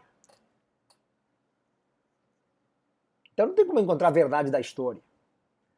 Porque há versões de verdade. Então isso é um ponto importante. Não há verdade, há verdades. E aí eu questiono o que está consolidado e sedimentado, como verdades absolutas nas relações internacionais. E eu quero fechar nossa aula, nesse quarto debate, positivismo e positivismo, trazendo uma referência ao construtivismo, uma teoria que já foi cobrada algumas vezes em prova, já nos 2010, ao longo da década passada, foi cobrada várias vezes. É uma teoria que tem autores positivistas e tem autores pós-positivistas, então ela está um pouco no meio ali, entre o terceiro e o quarto debate, mas o grosso dos construtivistas são pós-positivistas, dentro do que eu acabei de comentar, questionando a lógica de verdade, conhecimento, trazendo uma atenção para a linguagem, para atos de fala. Mas há autores, né, como o Wentz, que é o mais famoso deles, né, eu vou trazer algumas referências a ele nesse final de aula, que são positivistas. Então ela fica um pouco no meio do quarto debate. Tá? O primeiro ponto fundamental do construtivismo é fugir da questão agente-estrutura. De alguma maneira, o construtivismo, com isso, evita um problema, né, que é o desafio e o problema de ter que atribuir a precedência ontológica a um ou a outro. Como nós comentamos, né, no primeiro debate, realistas liberais atribuem a precedência ontológica ao agente. O foco, o nível de análise é o agente. O agente é que define a estrutura. A precedência ontológica está no agente. O agente é que vai definir como vai ser a estrutura. As características do agente, do estado, do indivíduo. No debate neo-realismo e neoliberalismo é o contrário. É a estrutura que define como vai ser o agente. Como vai se portar o agente. Eu vou olhar para a estrutura, como ela se apresenta, e ela vai definir como se comporta o agente. O agente responde aos constrangimentos da estrutura. O construtivismo escapa disso, porque ele fala que há uma co-constituição. Agente e estrutura se co-constituem. O Estado define a estrutura e, ao mesmo tempo, é definido pela estrutura. Co-constituição, conceito-chave. Eles evitam dar precedência ontológica a agente ou à estrutura. Isso é muito importante. Co-constituição. Os processos são fundamentais. Os construtivistas olham muito para processo. Eles valorizam muito o tempo, a história, porque eles afirmam a lógica de mudança. Aqui é uma das grandes contribuições do construtivismo. Os construtivistas, né, olhem o último ponto que eu trago aqui, eles valorizam a história porque eles reconhecem a possibilidade de mudança. As outras teorias têm uma dificuldade muito grande para explicar a mudança. O neorrealismo, por exemplo, né, que foi muito emblemático nos anos 80, 70, não conseguiu explicar o fim da Guerra Fria. O Kenneth Waltz, que nós citamos, o grande expoente do neorrealismo, pouco antes da queda do muro, ele afirmava que a Guerra Fria se estenderia por um longo tempo, porque a bipolaridade trazia um cenário de equilíbrio. Leste versus oeste, Estados Unidos versus União Soviética. Haveria um equilíbrio que faria com que se prolongasse essa realidade de Guerra Fria. Logo depois caiu o muro. Há uma dificuldade em prever mudanças. A grande sacada dos construtivistas é eles darem um passo atrás, meus caros alunos e alunas do Nabucco. Dá um passo atrás. Porque eles não assumem os interesses do Estado e a identidade do Estado como algo dado. O Estado não é bom ou mal. O Estado não é cooperativo ou violento. De antemão, a priori. Isso não está dado. Para os construtivistas, a identidade dos Estados, e essa é a grande contribuição deles, e o interesse dos Estados são construídos socialmente. Por isso, construtivismo.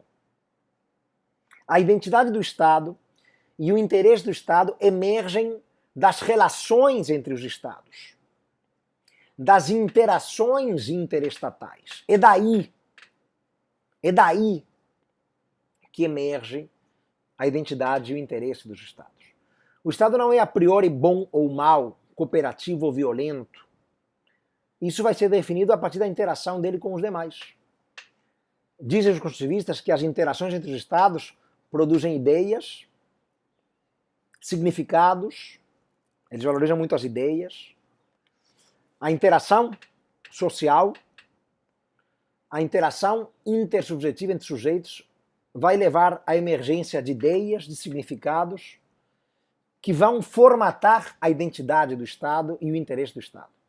A partir das ideias que surgem ali, o Estado ele assumirá uma identidade mais cooperativa ou menos cooperativa.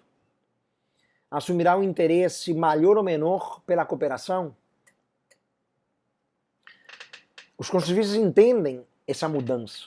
Então é possível sair, por exemplo, de um dilema de segurança, conceito tipicamente realista, desconfiança, tensão, anarquia hobbesiana, conflito. É possível sair de um dilema de segurança para uma comunidade de segurança, marcada pela cooperação, convergência, paz, estabilidade. As interações entre França e Alemanha, é um exemplo histórico, durante muito tempo revelaram um dilema de segurança. Desconfiança, tensão, rivalidade, guerra. Depois, uma vez dentro da OTAN, revelaram comunidade de segurança. Compartilhamento, paz, estabilidade, confiança. Eu saio de um dilema de segurança para uma comunidade de segurança. Então, por isso eles valorizam tanto a ideia de mudança. E a importância das ideias, como eu falei. Não importam só os fatores materiais, as capacidades de poder, as ideias que surgem das interações, porque elas é que mudam a identidade de interesse que não estão a priori dados. A identidade do Estado e o interesse do Estado são socialmente construídos. Atenção aqui. E para a gente fechar, né, os últimos slides aqui, a gente reconhece dois grandes nomes no construtivismo. Né, na verdade, são vários autores, né, são muitas linhagens, né, não há um construtivismo, há construtivismos. Né, o Wendt é positivista, o Onuf é pós-positivista. O Wendt trabalha com a lógica de anarquia. A anarquia é o que os Estados fazem dela. Então, a anarquia ela não é algo a priori dado tampouco. Vai depender da interação social dos Estados para se definir como se apresenta aquela anarquia. E o Wendt fala em três culturas de anarquia. Uma anarquia hobbesiana, que é tipicamente realista, conflito, desordem, caos. Uma anarquia lockeana, numa referência a John Locke, que seria não o caos, ou a inimizade, ou a guerra, mas a rivalidade. E uma anarquia kantiana, já falamos do Kant hoje também, que seria amizade, cooperação. Então, anarquia hobbesiana, guerra, conflito, caos. Anarquia lockeana, rivalidade. Anarquia kantiana, amizade, cooperação, paz. A depender do modo como os Estados interagem e se relacionam socialmente, a anarquia pode assumir essas três vertentes. Por isso, a frase clássica do Wendt, né, teórico construtivista, teórico positivista do construtivismo, é que a anarquia é o que os Estados fazem dela. Isso demonstra a ideia de mudança. A identidade do Estado muda, o interesse do Estado muda, e a própria ideia de anarquia pode mudar de um momento para o outro. A anarquia entre França e Alemanha foi hobbesiana durante muito tempo, depois virou kantiana no âmbito da OTAN. E o Nicolas Onuf, ele olha para a linguagem, né? Ele é um teórico pós-positivista, muito influenciado pelo Foucault, pelo pós-modernismo, né? Ele olha a chamada virada linguística, né? Ele olha para as regras como um conjunto de diretrizes, de palavras escolhidas não ao acaso, mas deliberadamente escolhidas, né, para trazer determinada realidade. E aí, claro, uma co-constituição a gente estrutura também, mas ele olha para as regras como um conjunto de palavras, como o resultado da linguagem. E isso é que vai definir a ordem internacional. Então as palavras não são escolhidas ao acaso. É preciso olhar, né, para as palavras de maneira muito importante, né, como um elemento chave. A linguagem, a força das palavras como poder, né, porque as palavras apontam para um conhecimento. E o conhecimento é poder. A regra é poder. Né? Então a regra ela é formada por um conjunto de atos de fala, de palavras. Pode ser uma regra escrita ou não escrita. Ela é poder. Então, essa pegada Foucaultiana, linguística, revela o Onuf como um autor construtivista, porque ele também acredita na co-construção agente estrutura, ele acredita na lógica da construção social da realidade, interesses dos Estados não são a priori dados, mas ele prioriza essa questão da linguagem, dos atos de fala, né, que compõem as regras. Tá? O Wendt ele é positivista, ele não olha para nada disso, né? Ele basicamente, né, apenas entende que para explicar a realidade internacional eu tenho que dar um passo atrás. Eu tenho que entender que as coisas mudam. O interesse do Estado também muda. A anarquia também muda. Né? Eu não posso assumir a identidade do Estado como dada. O Estado é bom. Por quê? Não. Vai depender do modo como o Estado interage com os demais. Ele poderá ser bom hoje e ser mau amanhã. É fruto de uma construção social da realidade. Isso é o construtivismo. Okay? Quero agradecer demais a atenção dispensada hoje. É um prazer enorme estar com vocês, sempre no extensivo. Trago essa aula introdutória, que são as ferramentas teórico-conceituais importantes para a política internacional. Além do que, o histórico do CACD traz muitas questões diretamente sobre teoria. Passeamos, ao longo da aula de hoje, pelos 4 debates teóricos, realismo, liberalismo, neorrealismo, neoliberalismo, escola inglesa, terceiro debate interparadigmático, neorrealismo, neoliberalismo, falamos do 4º debate, positivismo, pós-positivismo, falamos das teorias pós-positivistas, teoria crítica, teoria pós-moderna, falamos do construtivismo, uma aula importante. Guardem esse material de estudo, ele é sempre relevante, e como vocês bem sabem, fico muito à disposição sempre de vocês, qualquer dúvida que tenham, podem acionar o nosso grupo do Telegram, será um prazer interagir com vocês por lá, ok? Um abraço a todos, bons estudos, cuidem-se muito e até o nosso próximo encontro. Até lá!